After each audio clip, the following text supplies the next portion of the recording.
Il mondo del lavoro veneto registra un nuovo infortunio mortale, questa volta in agricoltura. Alle 9:30 di questa mattina sulle colline di Collagù, a Farra di Soligo, ha perso la vita un agrotecnico di 41 anni, Andrea Bortolin, del posto, schiacciato dal peso del suo trattore che si è ribaltato mentre lo sfortunato conducente lavorava nel vigneto. Sul luogo è arrivato in pochi minuti l'elisoccorso del SUEM 118 da Treviso, ma per Bortolin non c'era più nulla da fare. Al momento della tragedia pare stesse irrorando le viti poco lontano dalla zona del santuario. Improvvisamente, a causa della pendenza del terreno, il mezzo agricolo si è rovesciato rotolando giù per un pendio e schiacciando il 42enne, il cui corpo, ormai senza vita, è stato ritrovato qualche metro più in su.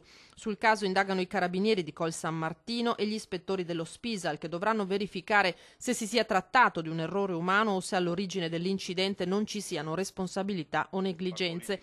Di tragedie sul lavoro e necessità di formazione aveva parlato in settimana anche il presidente del Veneto Luca Zaia, accennando proprio ai rischi in agricoltura. Gli investimenti sono stati fatti, siamo anche una regione molto operosa e molto piena di attività. Vediamo ad esempio che c'è un sacco di incidenti nel mondo dell'agricoltura.